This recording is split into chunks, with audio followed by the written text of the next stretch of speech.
knocking on my door in the middle of the national forest, so. I know it's windy. I just saw those footsteps outside as well. In October 2025, an outdoor adventure vlogger named Danny, accompanied by her dog Tazzy, embarked on a solo truck camping trip to the western Colorado desert, as documented on her YouTube channel, Roaming Reckless. The initial days were planned for peaceful truck camping, followed by exploration of nearby canyons and rivers. The first day unfolded smoothly, with both Danny and Tazzy enjoying the desert's tranquility. However, a severe storm struck that night, its wind and thunder keeping them on edge until dawn. Upon sunrise, the extent of the storm's impact became clear. Her boots sank into deep mud, and the entire campsite had transformed into thick, greasy clay. Danny admitted she hadn't checked the forecast before driving onto the notorious gumbo soil, and now the once solid road was impassable due to the slick mud. Later, while having breakfast and editing, she received a severe weather alert for a flood watch, part of a record-breaking storm.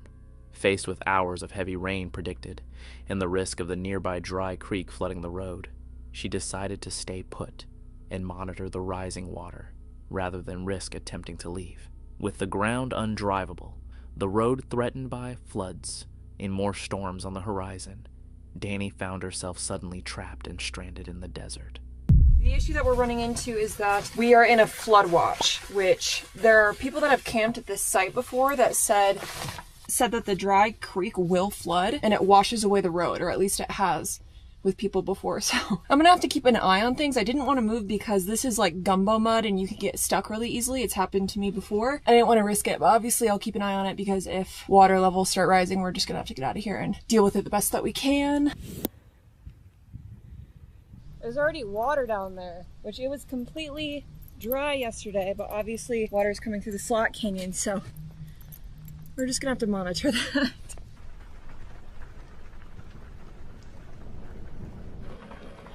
The rain is picking up for sure. Just monitoring all the water levels. And for everybody out there who's like, why aren't you just leaving now, or why didn't you leave earlier? It's because the mud is already so gumbo-y that I am not confident that it wouldn't like get me stuck. So I would rather just wait out the rain and leave when it's dry and be good.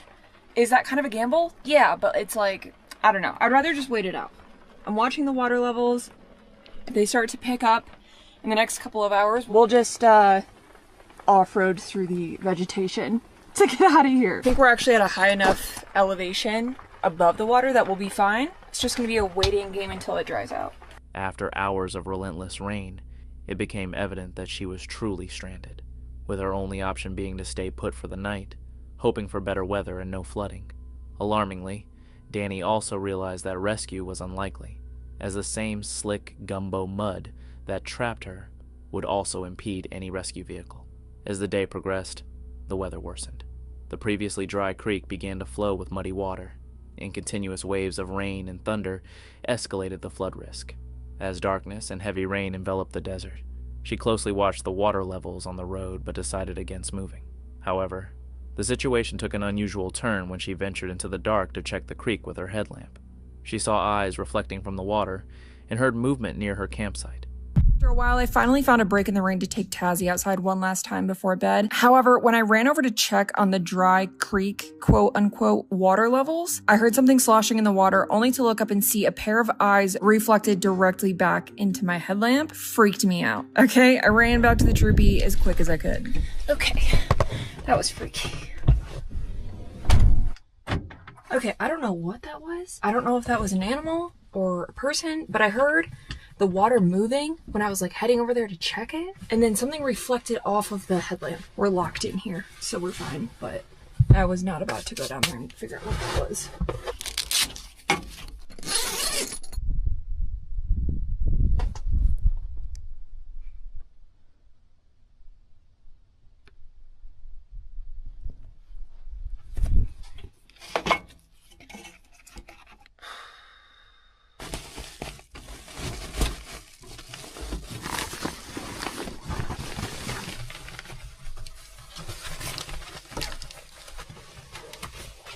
Well, I don't know what that was, but we're covered, so no one can see in here at all.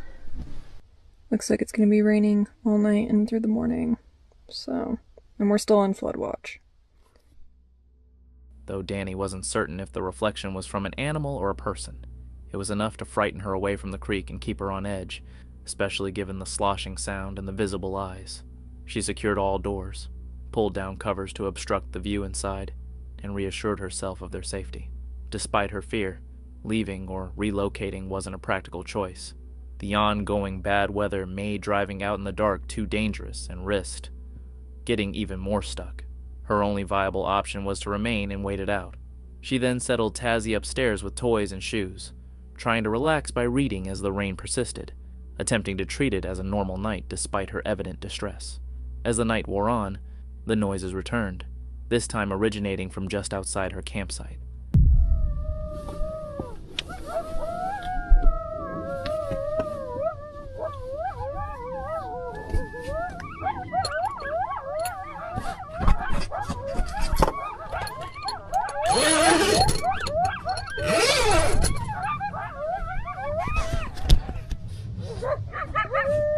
That was crazy.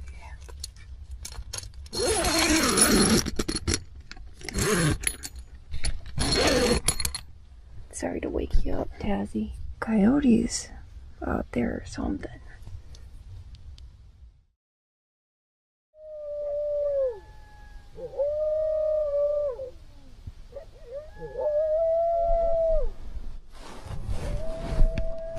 Oh my gosh, I see them.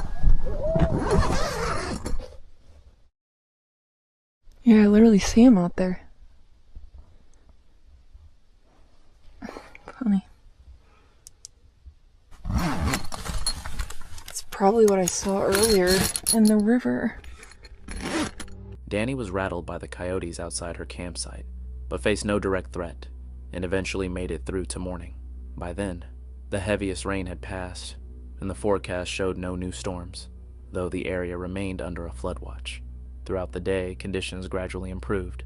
The sun reappeared, the river level dropped, and the mud began to firm up, although it remained messy and unsafe for driving. After nearly 3 days of being stuck, Danny felt cautiously optimistic that the worst was over, and went to bed planning to check the mud in the morning, and if solid enough, drive out of the desert to safety. However, this plan was shattered when, in the middle of the night, she awoke to a life-threatening, severe weather and hail alert, giving her only 1 hour to react, forcing an emergency escape attempt on partially dried but still dangerous gumbo mud. Possible threat to life or property. Gusty winds could knock down tree limbs and blow around unsecured objects. Hail damage possible. Take action within the next hour. Okay. Yeah, you got it. It's so stupid too because this just freaking alerted us. Almost 2 in the morning. They couldn't have predicted hail earlier in the evening when it was in the middle of the freaking night. The rain's already started. Great. And here comes the wind. Okay.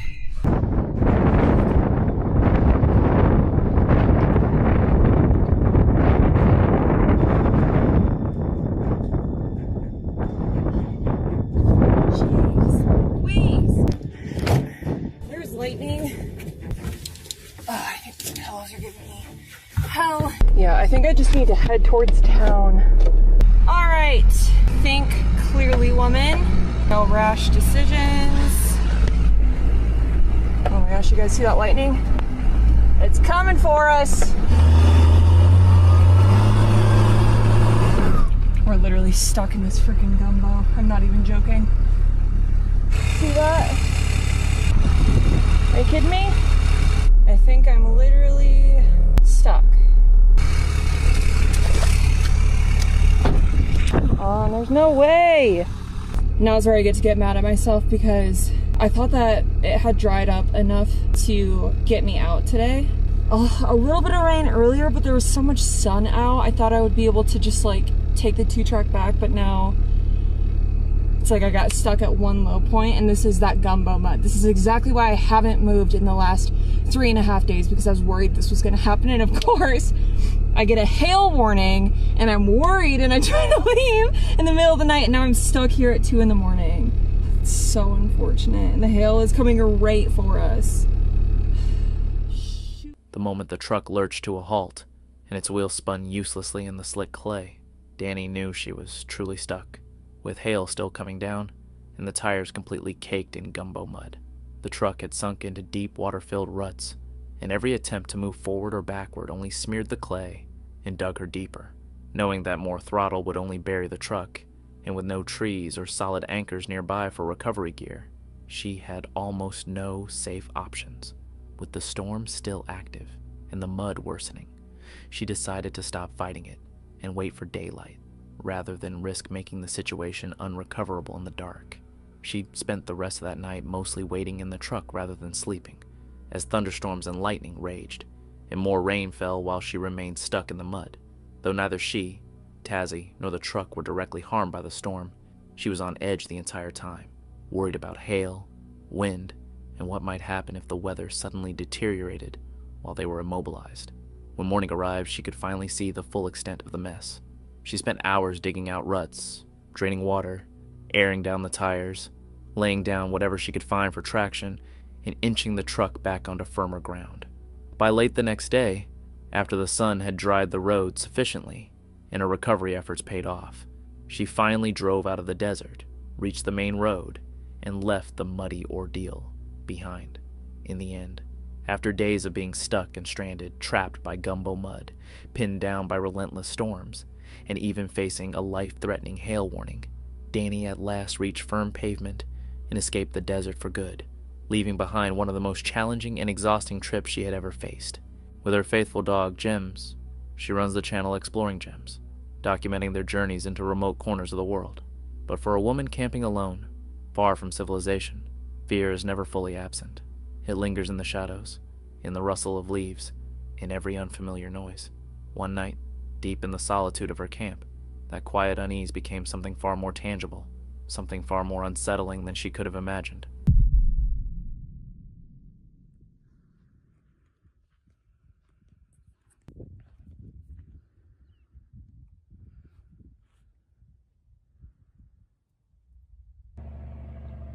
This is the third logging truck I've seen this morning.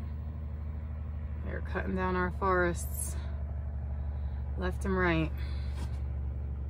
And I'm on BLM land for the first time, which is rather beautiful. The roads are fairly well maintained, but they're doing lots of logging.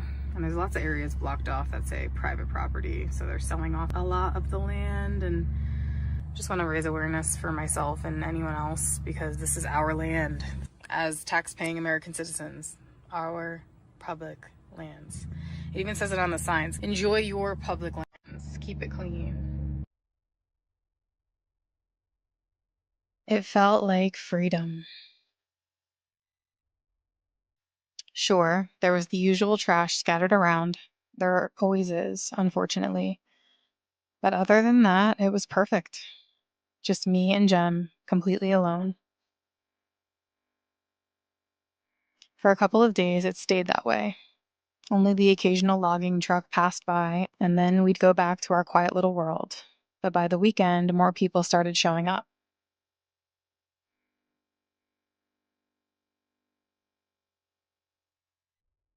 On our way back from our hike earlier that day, 3 blacked out trucks came rumbling up the road. I stepped aside with Jem, gave a polite wave as they passed, and didn't think much of it. But that moment would end up leading to the scariest night I've ever had on the road.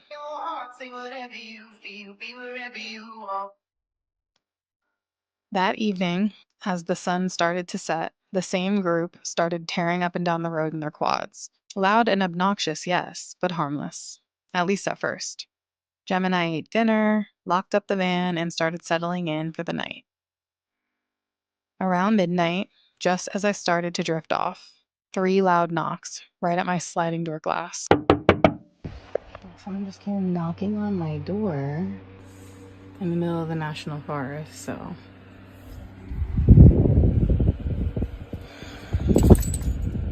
So not cool.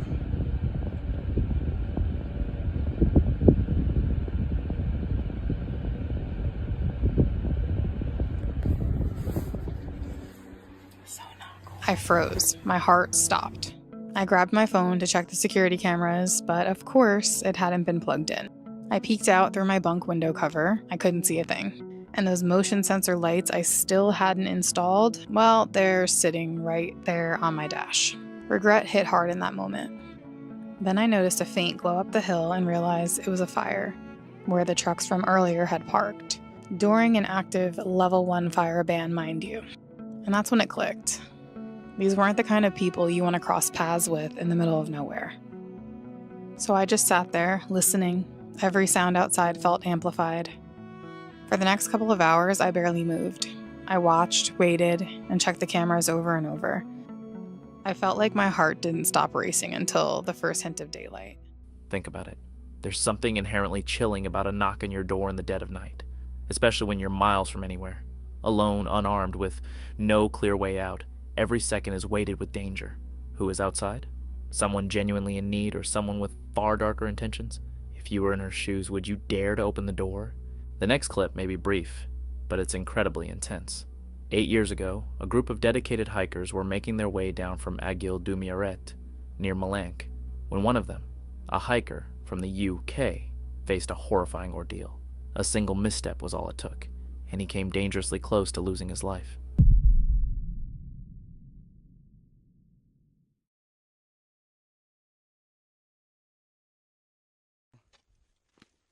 Oh, whoa, okay. Oh, God, you. God. Whoa. Oh, you're joking? Well, no, I caught something. Oh. Oh, God. Well done. Well done. At first glance, it may not seem especially dangerous, but at that elevation, standing on a razor-thin ridge, a single misplaced step can send you plummeting down either side with no way to stop yourself. The snow up there isn't firm. It's soft, unstable, and dangerously slick. Once you begin to slide, your speed increases almost instantly, making it nearly impossible to grab onto anything. Fortunately, the hiker reacted without hesitation. In a split second, he slammed his ice axe deep into the snow with all his strength, stopping his fall just in time. Paranormal Discovery, a channel dedicated to exploring the unknown, features creepy encounters and strange happenings in the wild. This video, posted on December 21st, 2025, perfectly illustrates why you should never camp alone in the haunted Appalachians. That day, he embarked on what was supposed to be a winter hot tent adventure. He arrived with his dog, Kia, a sturdy bell tent, and enough supplies to survive the cold. Yet, from the moment he stepped into the Deadlands, something felt off.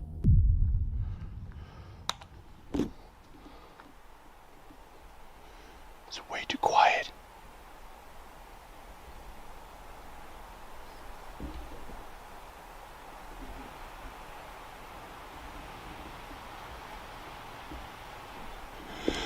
Oh shit.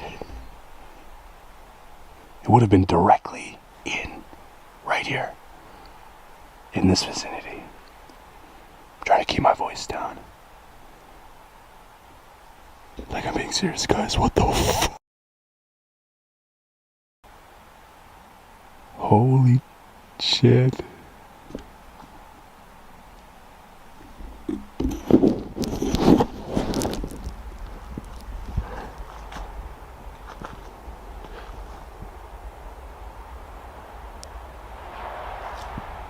What the fuck? Okay, so there's someone ripping down.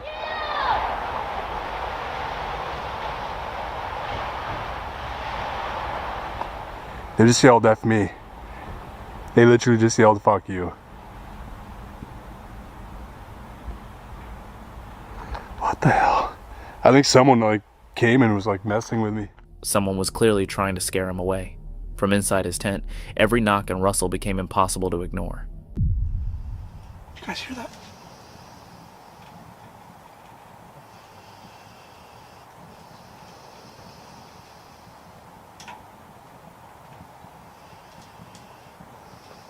I don't know if that's the running stream down there. Sounds like a vehicle down the road. Is that idling? Uh-oh. I'm genuinely like kind of confused right now. A little bit timid.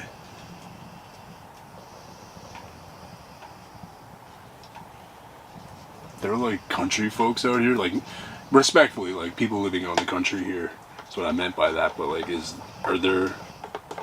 do they live out here? You know what I mean?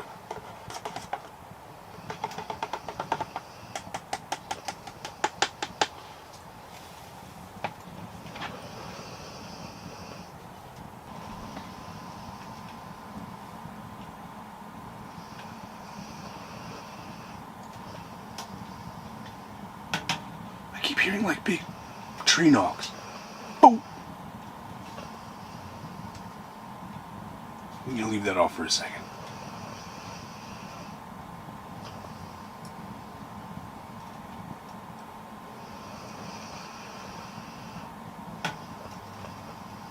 I really don't think I should leave this site,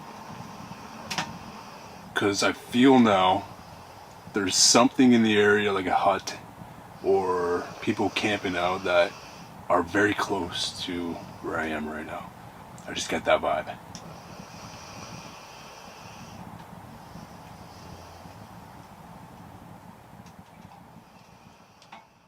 Then, things took a different turn, somehow getting even worse.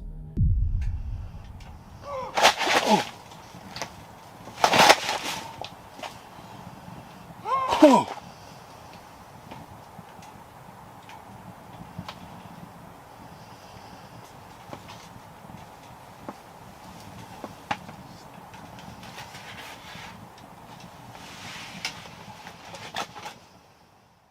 Fearing the worst, he rose and unzipped the tent to confront whatever was out there.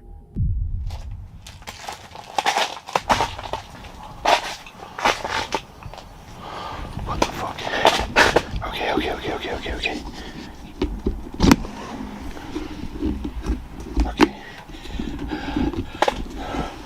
I'm going. What the fuck? There, I'm going out. Only got one hand, so. Damn.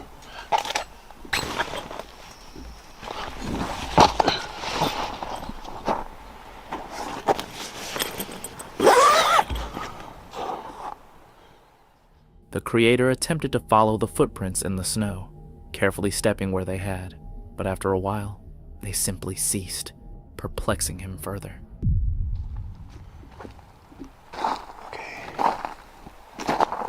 There's tracks here. Human tracks.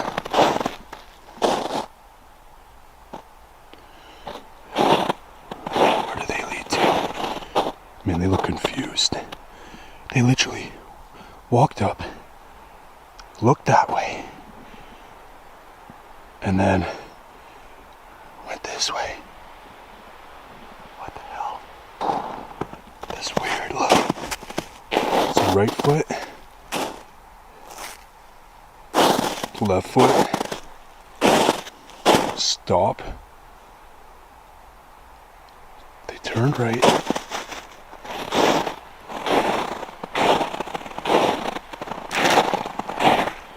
Did the same thing here. What the fuck?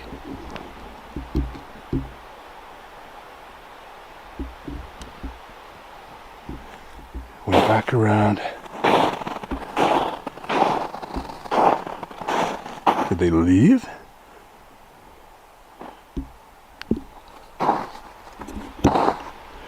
It's kind of creepy. It's like some Harry Potter shit. Okay. Suddenly, an unexpected event caught the creator off guard. Feel a bit vulnerable doing that. Oh, right there.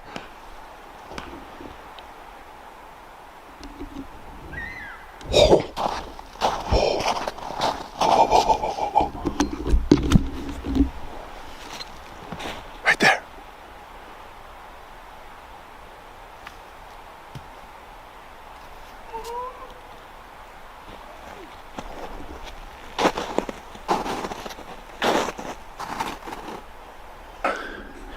Didn't shut off. Okay. I'm hearing stuff.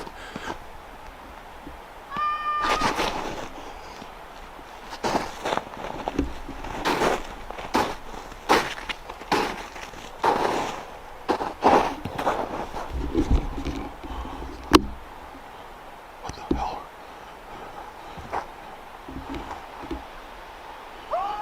Oh!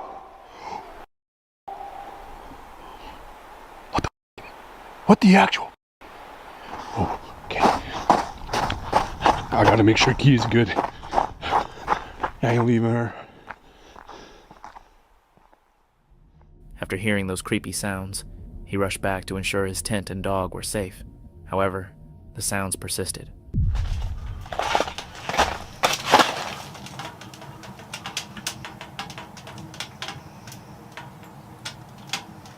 This is getting me fucked up.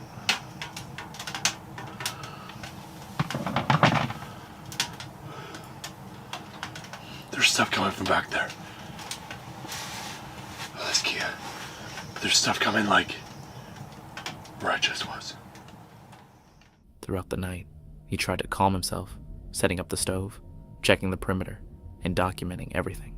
At one point, he wanted to take Kia for a walk, but when he tried to zip the tent open, something unexpected occurred.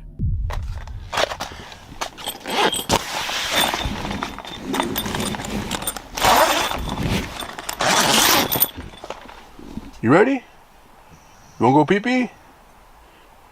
Alright. There's some weird sounds though, like really. It's hard to open this with one hand. Okay.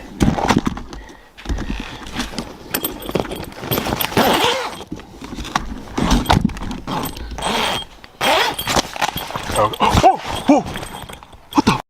What the? What the? Oh, shit.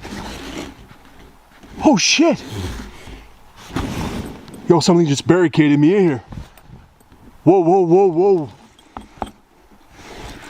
Yo, check this out. Something just barricaded me in here.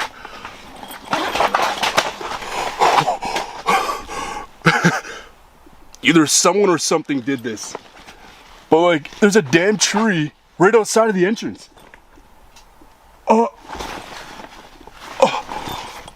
What the? Whoa! Oh shit. While he was sleeping, something or someone had barricaded the tent, its weight astonishing him. This thing's weirdly heavy.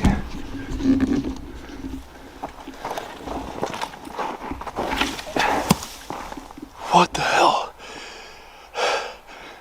Okay, I'm genuinely confused. What if they're kind of hiding right now? Then we're in trouble. Because, like, the fact that that was like right in front of the door on top of the ropes is like scaring the hell out of me. The fact that that happened, it leads me to believe like there's actually those people in the truck, hostile people I guess, or there's something out here. I can't tell you for sure, but something's out here. What the hell? Look at this. It's like rope on it. What the hell, dude? There's no way. It was actually scaring the hell out of me. Maybe that's why Kia doesn't want to come out. She actually does not want to come. Even more terrifying, there were no footprints outside, and the vibe felt totally weird. What was that?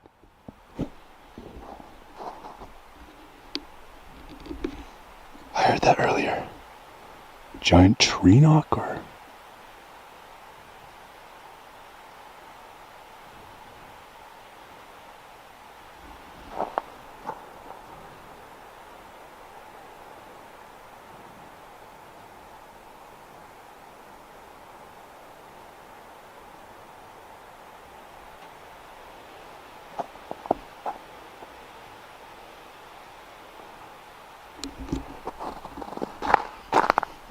I'm not really gonna force Kia to go for a walk. I think like right now it's probably pushing on like close to 3. I've just been chilling in the tent, but like I don't even want Kia to go for a walk out here.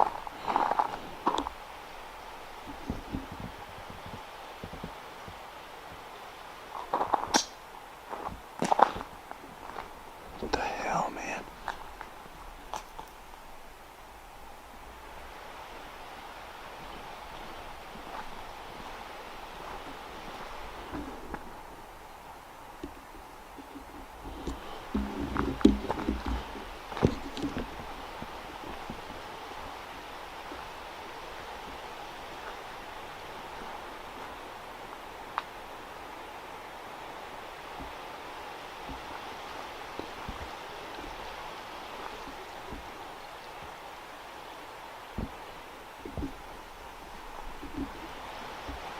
So this is where I camped last time when we got ransacked. It's a really weird vibe here right now. My light's dying too. I'm not really getting much now.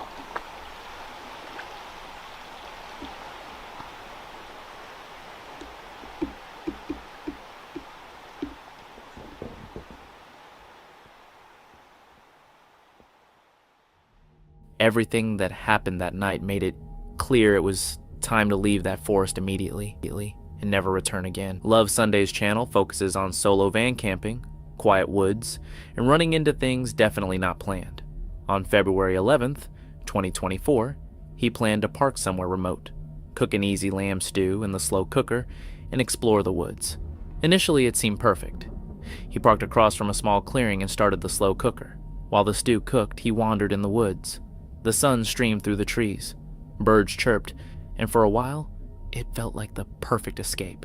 But as the sun began to set, the woods grew darker and more unsettling.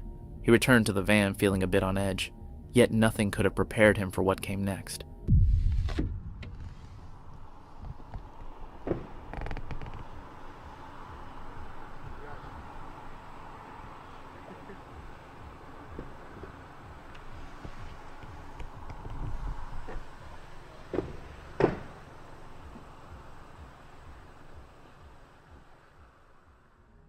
Late that night, a strange disturbance outside made the creator's heart skip a beat.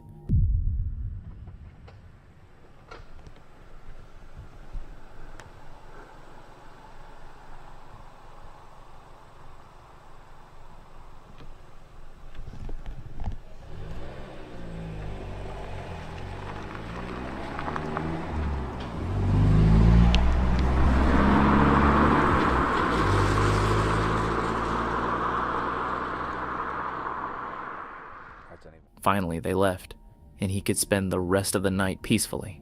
The next morning, he inspected everything. The doors hadn't been secured, but there were fingerprints on the fuel cap. Maybe someone considered stealing diesel, or perhaps they just thought it would be funny to trap him in his van.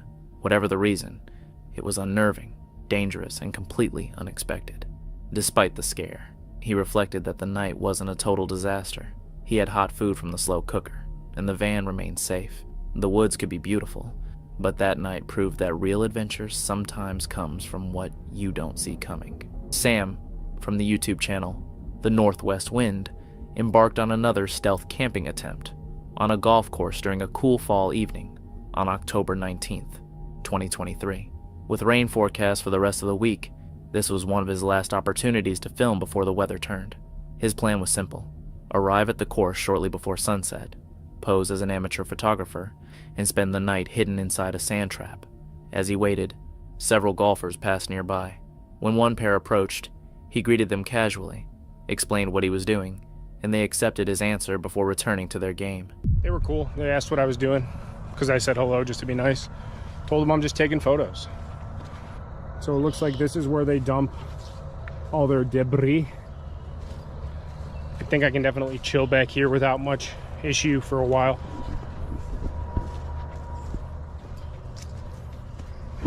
I'm trying to just stay in this general area so I'm not seen all over the course, but yeah, there's people everywhere.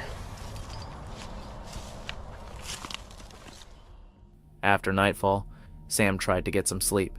Sometime later, he noticed a strange light drifting across the sky above him. Initially, he thought it might be a distant vehicle headlight, but the angle didn't match any nearby roads. Something about its movement felt off. He sat up, staying alert, and watched as it slowly moved out of view. Later, while lying on his back and scrolling on his phone, he heard movement again. He quickly turned off both his screen and lantern. In the darkness, a faint light intermittently reflected across a nearby pond.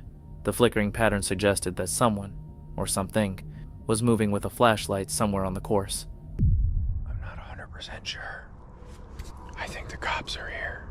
I have nowhere to go. I'm stuck in the sand trap. They're definitely here. They're at the maintenance. I can't turn on my lights. Somebody's definitely here. I gotta get all this crap together now, god damn it. God.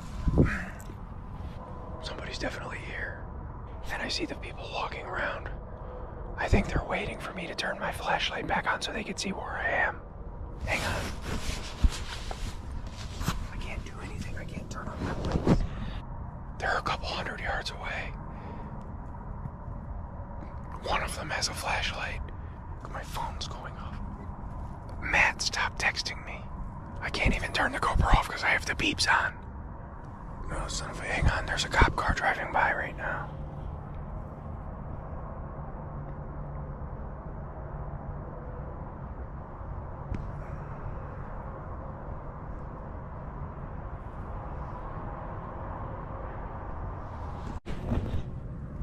Okay, the cops are here. They're definitely here. I see 3 of them. One of them has a flashlight. The other 2 are behind him a decent way. They parked over by this maintenance garage, and it's lit down there. I can see them. They're waiting for me to turn my light back on so they can pinpoint where I am. I don't know if they're at my car or not. My car is the opposite direction of them. At that point, Sam quietly packed his gear into his backpack, preparing for a quick exit if necessary. Shortly after, a distinct beam of light swept slowly across the fairway, not from a vehicle, but clearly a handheld flashlight. Moments later, 2 more figures emerged from beneath the tree canopy. At first, their shapes were indistinct, but as they moved, it became obvious they were people. They know the general direction that I'm in. They just can't see exactly where. They know. Oh, there's 2 cop cars right there.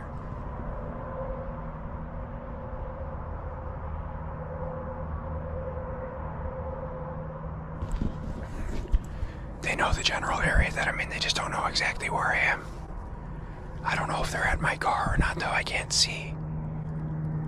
I'm gonna back this crap up and then run. I gotta back up all this crap. Okay, they're coming closer now.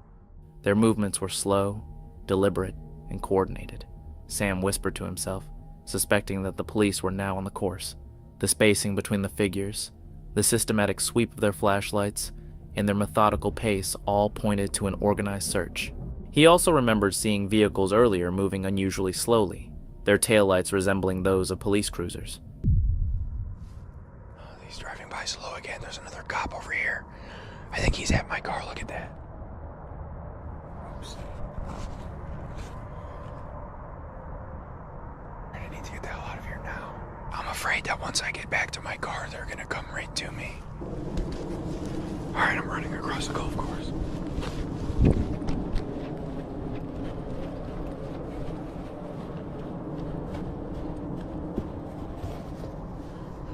Hang on a second, let me try to get these trees.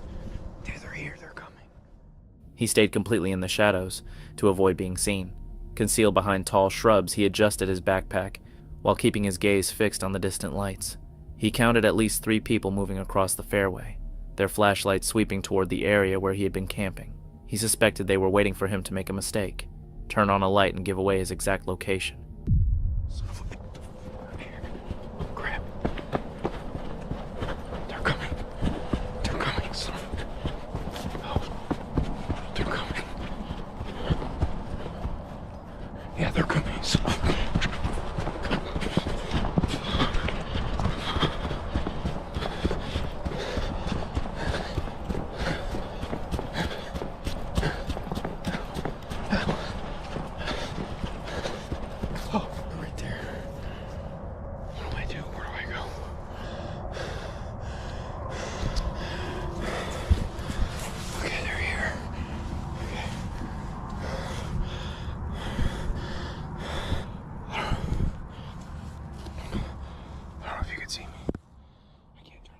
Staying low, he crept through the dense brush, taking care not to make a sound.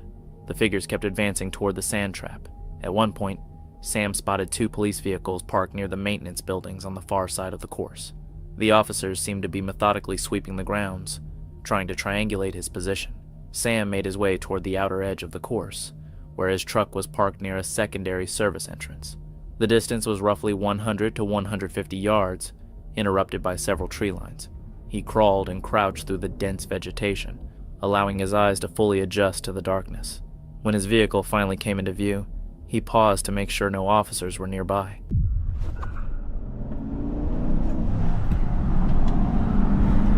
That's how you do it, boys! Holy crap! Oh my God. Holy crap. That was about as close of a call as it gets. I am not happy at all. I am extremely, extraordinarily overwhelmed. I peeled out of there like Dale Earnhardt and Mario Andretti if they had a baby, and that baby had a baby with its dad, and that baby had another baby. Guarantee you it was that lady that I was talking about earlier in the video, eyeing me up, eyeing me up, eyeing me up. I have a very strong feeling that they were there longer than I think that they were. There was one point where I was laying down, playing on my phone, and I had just put my phone down. Once he was safely off the property, the full weight of the encounter hit him. Sam described feeling mentally drained and overwhelmed. In his assessment, the woman who had observed him earlier had probably alerted the authorities. The officers seemed to have been tracking his movements, waiting for confirmation of his exact location before making their move. //